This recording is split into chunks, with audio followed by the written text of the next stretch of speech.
Supreme court का एक judgement है Harivansh Lal versus Sahodar Prasad Mahto and others, civil appeal number 7165 of 2010। इस केस में महतो ने झारखंड हाई कोर्ट में रिट पिटीशन फाइल किया था कि लाल को झारखंड इलेक्ट्रिसिटी बोर्ड का चेयरमैन नहीं नियुक्त करना चाहिए था।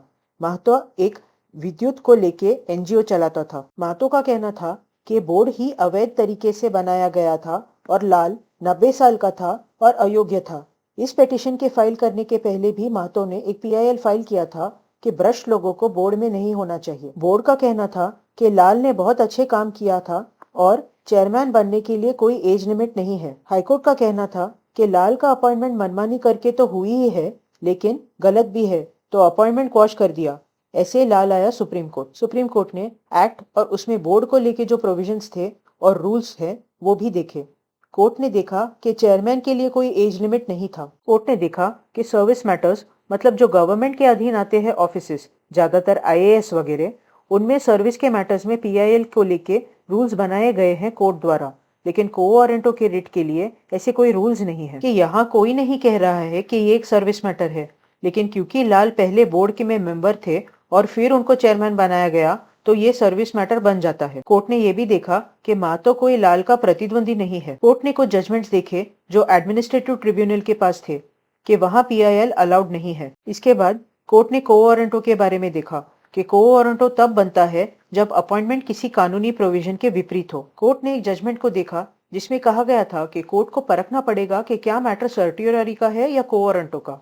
कि को वारंटो में कोर्ट सिर्फ घोषित करेगा उस इंसान की योग्यता पे, और लोगों को उस पद पे बिठाने का है या नहीं बिठाना है इस बारे में कुछ नहीं करेगा। फिर कोर्ट ने परखा कि लाल की योग्यता थी क्या। कोर्ट ने देखा कि एक इंसान का उस पद पे बैठने की लायकी सिर्फ उस पद को भरने के लिए जो अथॉरिटी है उसका दायित्व है, कोर्ट का नहीं। कोर्ट सिर्फ तब देखेगा जब अपॉइंटमेंट कानूनी रूल्स के विपरीत हो। कोर्ट ने फिर इसी पोस्ट यानी पद को लेके पहले भी हुए पिटीशंस को देखा जिसमें और लोग थे पद पे। कोर्ट ने देखा कि हाईकोर्ट ने एक नोट पे ध्यान दिया था जो चीफ मिनिस्टर के चीफ सेक्रेटरी ने लिखा था कि शायद लाल पहले के सर्विस में सस्पेंड किया गया था और शायद उन पे रेड भी हुआ था। कोर्ट ने देखा कि ऐसा यकीन के साथ न कहने के शायद वगैरह लिखना बहुत गलत है चीफ सेक्रेटरी के द्वारा। उल्टा लाल ने एक एफिडेविट फाइल किया कि कोई रेड नहीं हुआ था, कि गवर्नमेंट ने खुद पनिशमेंट वगैरह विड्रॉ किया था।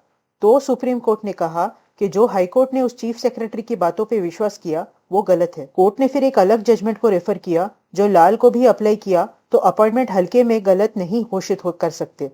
कोर्ट ने कुछ प्रिंसिपल्स कार्व आउट किए। एक, सर्विस मैटर्स जो ट्रिब्यूनल के पास फाइल होते हैं वहाँ पीआईएल नहीं फाइल कर सकते, को वारंटो फाइल कर सकते हैं कोर्ट में। दो, को वारंटो देने के लिए हाईकोर्ट को खुद को संतुष्ट करना होगा कि अपॉइंटमेंट कानूनी रूल्स के खिलाफ है। तीन, गवर्नमेंट सर्विस में एक उम्मीदवार बराबर सूट होता है कि नहीं ये तय करना उस पद को भरना जिस अधिकारी का कर्तव्य है उसी को देखना है, कोर्ट नहीं देख सकता। कोर्ट सिर्फ तब ये देख सकता है जब किसी अयोग्य को पद पे बिठाया हो जो कानूनी रूल्स के खिलाफ है। कि राज्य सरकार जिसने हाईकोर्ट के सामने लाल को सपोर्ट किया उन्होंने सुप्रीम कोर्ट के सामने पलटी मार दी, लेकिन कोर्ट ने इस पलटी को नहीं स्वीकारा। कोर्ट ने एक दूसरे जजमेंट को देखा जिसमें भी लाल जैसे ही तथ्य थे और ये भी कि किसी ने ये नहीं कहा है कहीं भी कि लाल का अपॉइंटमेंट कानूनी प्रोविजंस के विपरीत है। उल्टा ये कहा गया था कि अपॉइंटमेंट कानून के हिसाब से ही हुआ है। कोर्ट ने ये भी देखा कि कोई एज लिमिट नहीं था। कोर्ट ने कहा कि हाईकोर्ट का ऑर्डर क्वॉश होने पे लाल को चेयरमैन बने रहने देना चाहिए, लेकिन ये भी कि लाल का उस पद पे बने रहना राज्य सरकार के निर्देश पर निर्भर होगा, जो निर्णय कानून के हिसाब से ही होना चाहिए।